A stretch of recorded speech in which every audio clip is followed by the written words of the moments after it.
Hello and welcome to another Fantasy Premier League video.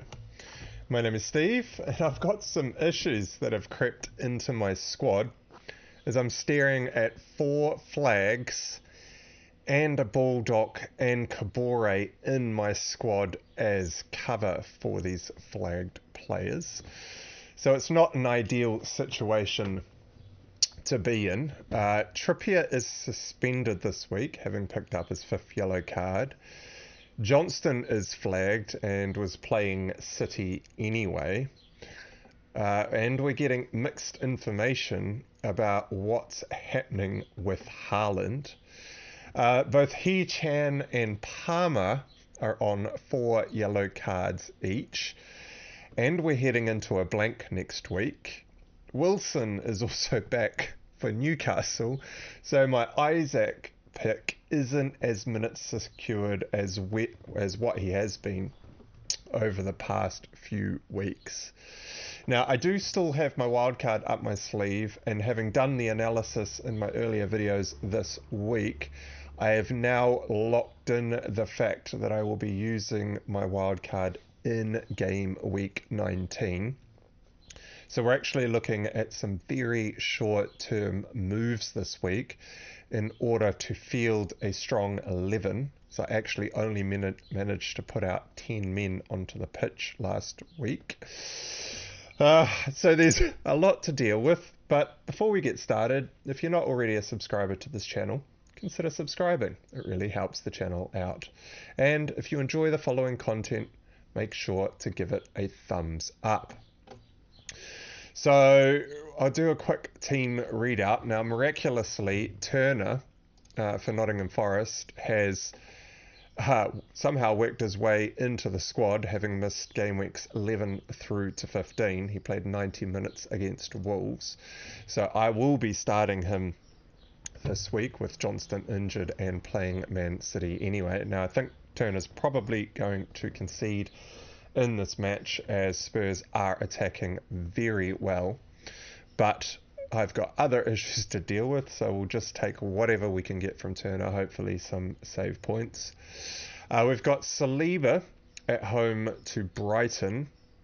Now, I've currently put Trippier on the bench, and I'll go into Trippier in a moment, and I've put Bulldog in the starting lineup, as I am almost certainly going to be transferring Bulldog out for a defensive asset in order to sit Trippier on my bench and play Trippier next week.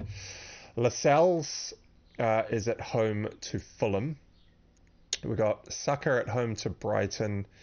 Hee Chan away to West Ham. Cole Palmer at home to Sheffield United. Great fixture.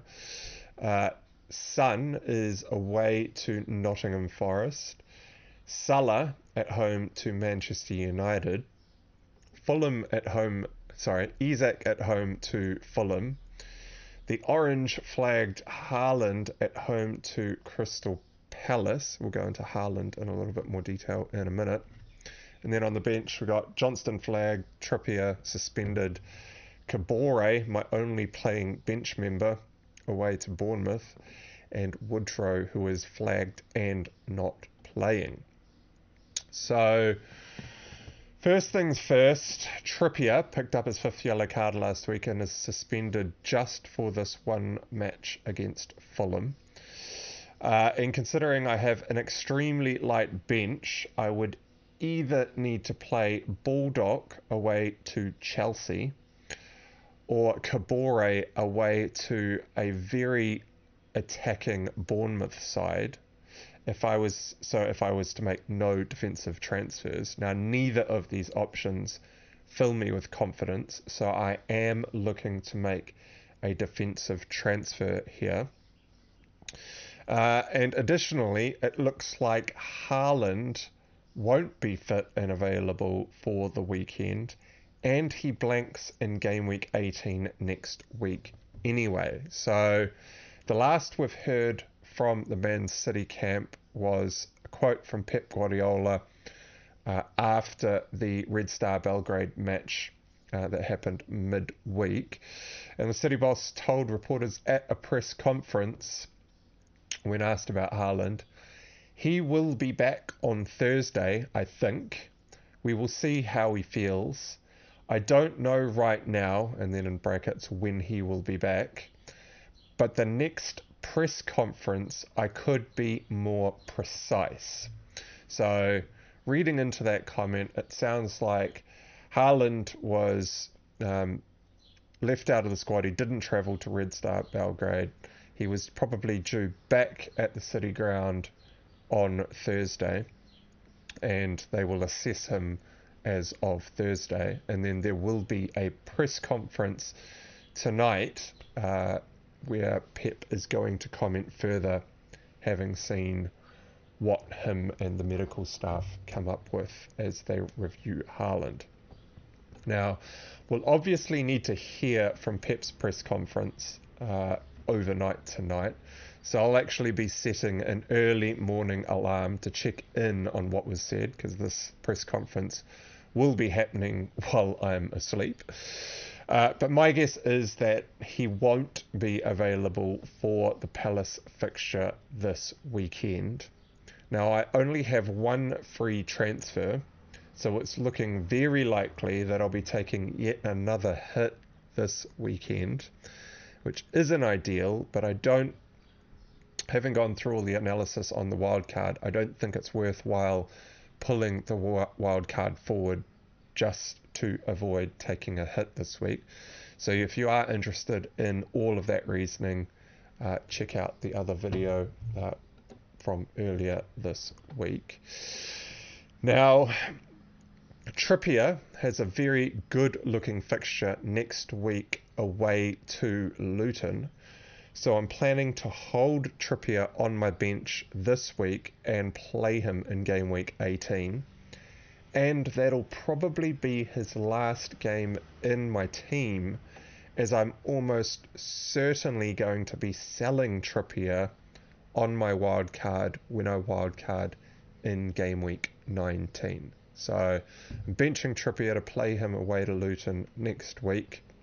So I'll be looking to upgrade Baldock, which is why he is in the squad on screen, as he's actually got less attacking threat than Kabore. And if we hear that Haaland is also out, which is what I suspect we will hear, I'll be looking to sell Haaland for a hit, as Haaland will obviously be missing game weeks 17 and 18, and I just do not fancy leaving £14 million sitting on the bench. So the top candidates for defensive replacements for my Baldock upgrade, now first on the list is probably Colwill at Chelsea. Now remember, I'm actually only looking for a defensive asset for 2 game weeks, which is game week 17 and 18, and then in game week 19 I will be wildcarding. Now Colwill has 2 very good fixtures, at home to Sheffield United and then away to Wolves, but Chelsea's extended run of fixtures, for all of you who do not own a wildcard still, could still be looking at a defensive Chelsea asset if you are holding on to someone like Trippier, or if you are shopping in defence. So their extended run of fixtures is Crystal Palace at home in 19, Luton away in 20, Fulham at home in 21. These are all great fixtures. He's got a tricky fixture away to Liverpool in game weeks 22, and then at home to Wolves in 23, and then away to Crystal Palace in 24. So Liverpool away in 22 is about the only tough fixture for a Chelsea defensive asset, and I would probably be going with Colwill, as I think he is pretty much nailed on in that Chelsea squad now, and I don't think you need to outlay the additional funds to pull in someone like Thiago. Now the reasoning for this, I mentioned in an earlier video, was that when Pochettino lined up with Zazi, Thiago, Colwill and Cucurella, he played Colwill at left back, Cucurella at right back in front of James, and I think that was enough of an indication that Colwill is just first choice left back in the squad, and he didn't really want to play Cucurella at left back and move Colwill across the left centre back with Dizazi out on the right. So 2 very good fixtures for Colwill, and the extended run of fixtures for Chelsea are amazing. So Chelsea are right up there in terms of defensive replacements. However, I will not be going with Colwill as my replacement. Second on the list is Pedro Porro, who is on all set pieces with Maddison out of the squad.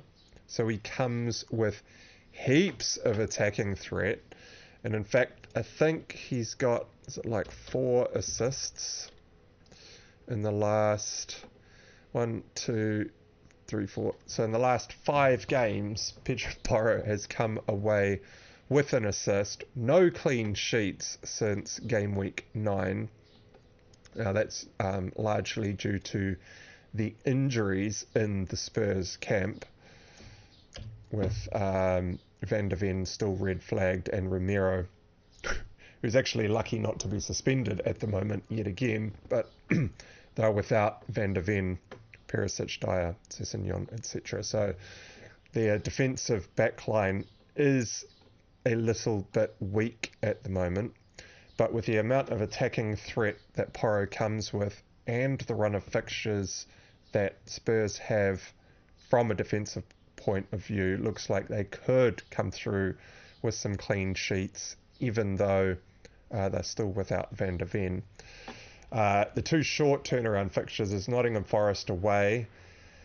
I think they probably concede in this. Everton at home, I think they also concede in this. Everton have actually been putting together some performances of late. The extended run of fixtures past where I'm looking out to are still very decent from a defensive point of view.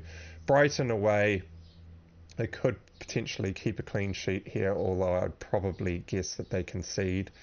Bournemouth at home, Bournemouth have been attacking very well lately, and so maybe not a clean sheet here. Manchester United in 21 away, I suspect Spurs will probably keep a clean sheet here given what is going on at Manchester United at the moment. Brentford at home, Everton away, Brighton at home, Wolves at home.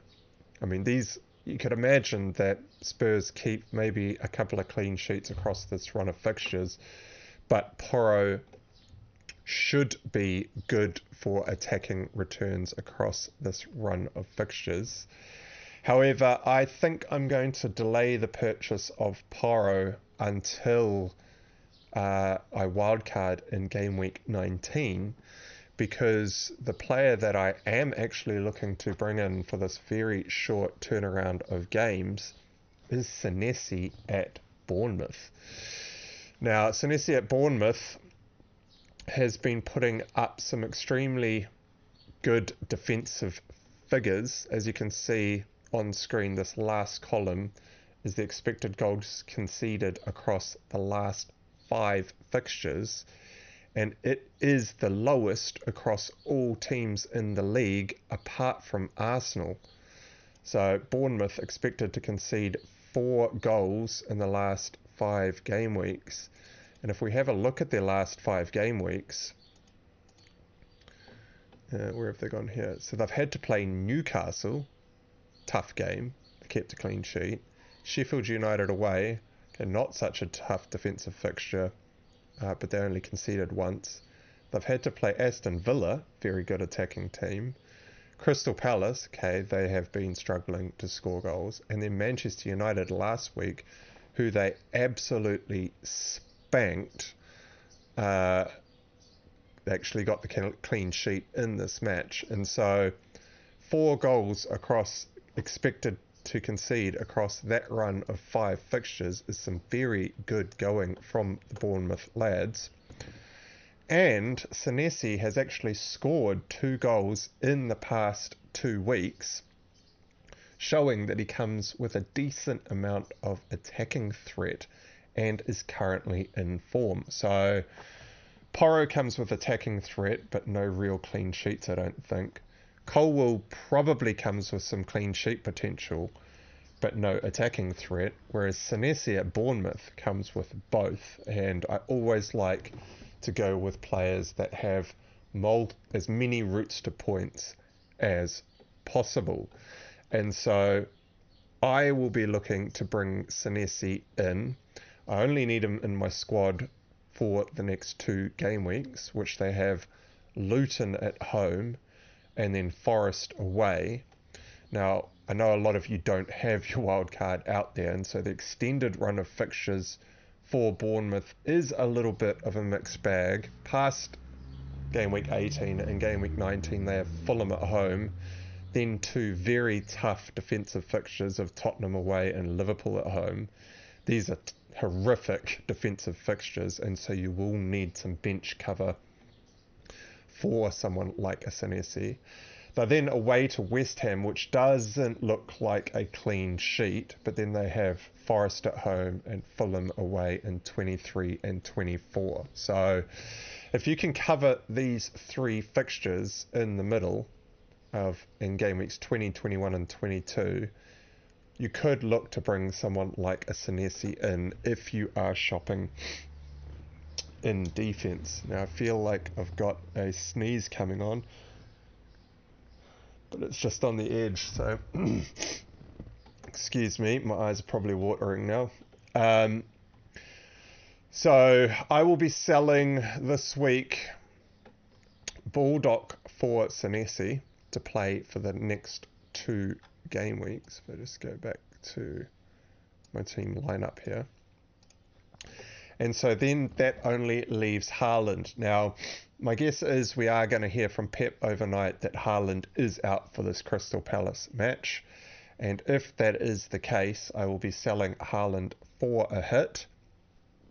And I will be buying him back on wildcard in game week 19. Now, for those of you who don't have a wildcard remaining, which I understand is actually quite a few of you out there, I think you could still look to get rid of Haaland for these next 2 game weeks, as there are actually some pretty decent options that you could downgrade Haaland to across game weeks 17 and 18. So the top candidates for Haaland replacements that I can see are Solanke, who has a great run of short-term attacking fixtures.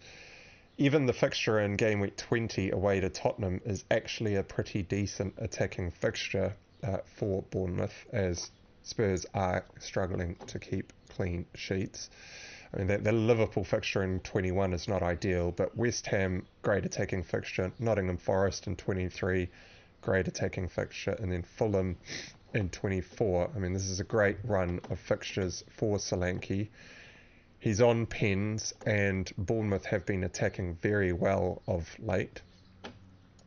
However, if you do not already own a Watkins, I think he is probably the standout option for a replacement, and he is the man that I will be going with. Aston Villa's run of fixtures are amazing for ages. They have Brentford away in 17, Sheffield United at home in 18, Manchester United away in 19, Burnley at home 20, Everton away in 21. Okay, a tricky fixture at home to Newcastle in 22, but at least it's at home. Sheffield United away in 23, Manchester United at home in 24, Fulham away in 25, and Forest at home in 26. For the next 10 game weeks, that's just an insane run of fixtures for Aston Villa and Watkins. And Watkins is actually a top candidacy candidate in game week 18 when Man City blank and Liverpool are playing Arsenal. And so if you do not own a Watkins, selling a Haaland to a Watkins does cover your captaincy option in game week 18. So those are the top 2 candidates that I can see. Now the outsiders, top of the list is probably Alvarez, if you can cover his blank in game week 18. He will be on pens if Haaland is out and plays Crystal Palace at home this week, which I think City could put 2 or 3, 4 goals past.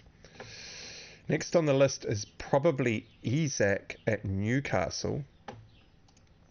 Newcastle have 3 really good short-term fixtures: Fulham at home, Luton away, and then Forest at home, before they have to play Liverpool away and City at home. Now, Isak does have a bit more of a minutes risk now because Wilson is back in the team. However, for this game week, Wilson actually started up front in the Champions League midweek, and Isak started on the bench. And Isak didn't actually come onto the pitch until the 62nd minute mark, so he actually only really got 30 minutes at the end of that match, which he actually came on for Gordon, who is currently flagged and looking like he could be out this weekend. So they actually had Wilson playing number 9 and then Isak playing on the wing. So Wilson might actually start up front again this weekend. So Isak may not have penalties this weekend if Wilson does indeed start, as in the past when both players have been on the pitch, Wilson has actually taken the penalties ahead of Isak. So that is a slight drawback to Isak, but given Wilson is just coming back from injury and played a full 90 minutes midweek, my guess is that Wilson will probably start on the bench with Isak up front, and when Wilson comes on later in the match, I'm guessing Isak will probably move out to the wing, as Newcastle are dealing with quite a few injuries at the moment. So for me, this weekend, going the way that I think it will, I'll be selling Baldock for Senesi and Haaland for Watkins for a hit, assuming that Haaland is in fact out. If Haaland isn't out, if he's somehow miraculously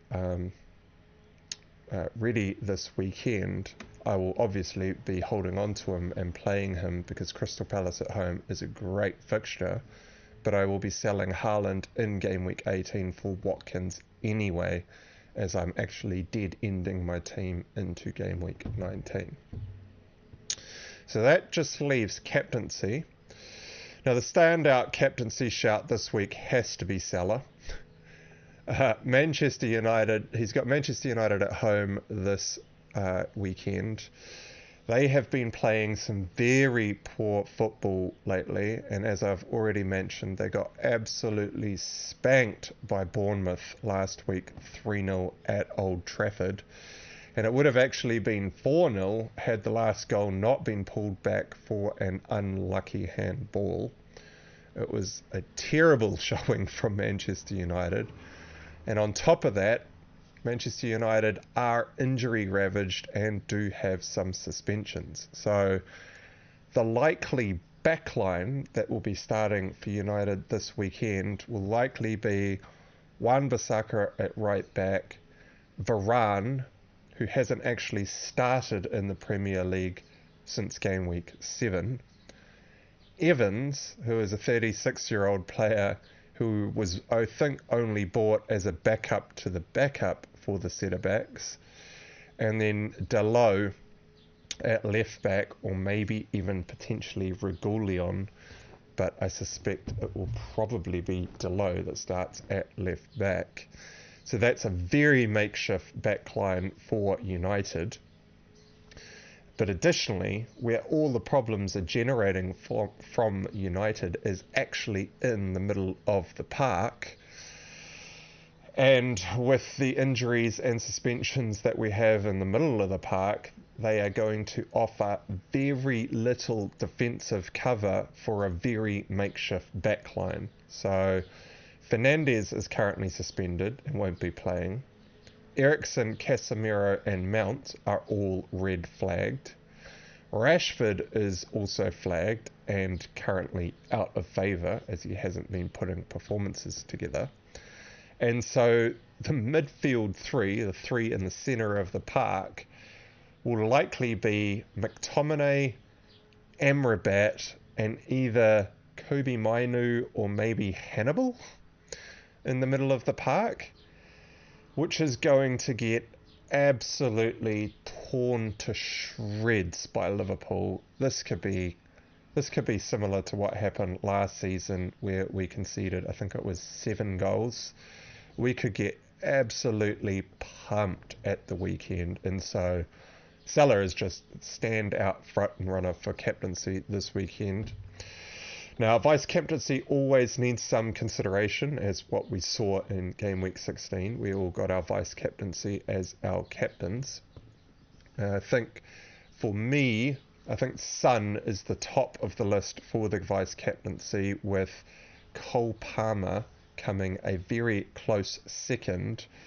And they are simply second because Spurs, Chelsea have the better fixture and are at home to Sheffield United. Spurs are away to Nottingham Forest, but Spurs have been generating way more attack than Chelsea, are just a much better attacking team at the moment.